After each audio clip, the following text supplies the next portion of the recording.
Swastik Limited manufacture of special purpose machine tool have two divisions which are periodically assisted by visiting team of consultant. The management is worried about the steady increase of expenses in this regard over the year. An analysis of last year expenses reveal the following.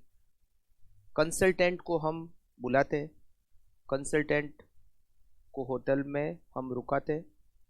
Consultant से related total खर्चा हमारा एक साल का 12.5 लाख है, जिसमें consultant का remuneration, उनका ट्रेवल का खर्चा, एकोमोडेशन का खर्चा, बोर्डिंग का खर्चा और special allowances. The management estimate accommodation expenses to increase by ₹2 lakh annually. ये जो एकोमोडेशन एक्सपेंसेस है, जो 6 लाख यहाँ दिए हुए हैं, ये हर साल 2-2 लाख रुपए ज़्यादा लगेंगे। As part of the cost reduction drive, Swastik limited are proposing to construct centre to take care of the accommodation requirement of the consultant. अब हम यहाँ पर ये सोच रहे हैं कि हम खुद की एक बिल्डिंग बना देते हैं, तो ये जो एकोमोडेशन का खर्चा लग रहा है वो नहीं लगेगा। This centre will additionally save the company ₹50,000 in boarding charges. इसके अलावा एकोमोडेशन एक्सपेंसेस तो सेव हो ही जाएगा, 50,000 बोर्डिंग चार्जेज भी कम लगेंगे every year, and 2 lakh rupees in the cost of executive training programme hitherto conducted the company premises every year. और इसके अलावा हमारी खुद की बिल्डिंग होगी तो हमें कोई ट्रेनिंग की कॉस्ट पे करनी पड़ती है 2 लाख, वो भी यहीं पर हो जाएगी, तो वो कॉस्ट भी सेव हो जाएगी। मतलब एकोमोडेशन कॉस्ट की सेविंग होगी, 50,000 बोर्डिंग चार्जेज में सेव होगी, और 2 लाख रुपए कोई ट्रेनिंग प्रोग्राम वो भी सेव हो जाएगी। Following details are available. अब इसके लिए बिल्डिंग बनानी पड़ेगी। लैंड 8 लाख रुपए की लैंड होगी, but already own by the company will be use. Land है तो 8 लाख की, मगर इसका कोई यूज़ नहीं होगा। क्यों? क्योंकि लैंड हमारे पास ऑलरेडी पहले से परचेज की हुई पड़ी है, तो आउटफ्लो कुछ नहीं होगा। कंस्ट्रक्शन की कॉस्ट, ये आउटफ्लो होगा 15 लाख। एनुअल मेंटेनेंस पे खर्चा आएगा 150। कंस्ट्रक्शन 5 सालों में राइट ऑफ हो जाएगा। Assume that the write off construction cost as aforesaid will be available for tax purpose. Tax की रेट 50% है और कॉस्ट ऑफ कैपिटल 15%। आपको बताना है कि प्रपोजल एक्सेप्ट करना है नहीं करना है। पी फैक्टर आपको दे रखे। सबसे पहले तो पीवी ऑफ कैश आउटफ्लो, केवल यहां पर एक ही आउटफ्लो है और वो है कंस्ट्रक्शन की cost which is 15 lakh. Cost of construction 15 lakh, ये हमारा आउटफ्लो हो गया। Then PV of cash inflow, cash inflow and present value, year 1 2 3 4 5। Saving of accommodation cost, ये जो एकोमोडेशन कॉस्ट यहाँ दे रखी है ये लास्ट ईयर की है 6 लाख। फर्स्ट ईयर की सेविंग होगी 8 लाख, सेकेंड ईयर की सेविंग होगी 10 लाख। यहाँ लिख देते हैं रुपीज इन लैक्स।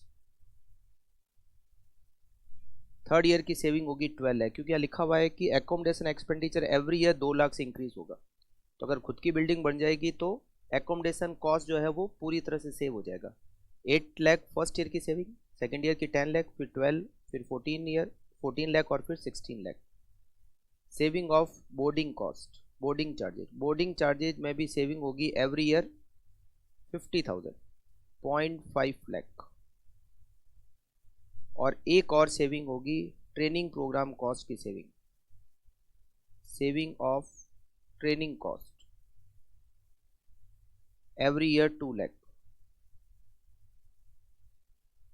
अब इसमें लगेगी मेंटेनेंस कॉस्ट, ये माइनस करनी पड़ेगी। Maintenance cost every year, maintenance cost 1.5 lakh. और depreciation every year, depreciation 3 lakh. तो पीबीटी 8 लाख की सेविंग प्लस 0.5 की सेविंग और 2 लाख की सेविंग 10.5, उसमें से माइनस 1.5 माइनस के 3 एवरी ईयर एडिशनल प्रॉफिट। अच्छा, first year 6 lakh, second year 8 lakh, फिर 10 लाख, फिर 12 लाख और फिर 14 लाख, क्योंकि सेविंग ऑफ एकोमोडेशन कॉस्ट हर साल बढ़ती जा रही है। टैक्स की रेट यहाँ पर हमें क्वेश्चन में दे रखी है 50%। 34,567, तो नेट प्रॉफिट। फिर इसको कैश इनफ्लो से मल्टीप्लाई करेंगे, पी फैक्टर और PV. Cash profit, net profit 34,567, depreciation वापस ऐड करेंगे तो 6, 7, 8, 9 और 10। पी फैक्टर 0.87, 0.76, 0.66, 0.57 और 0.50।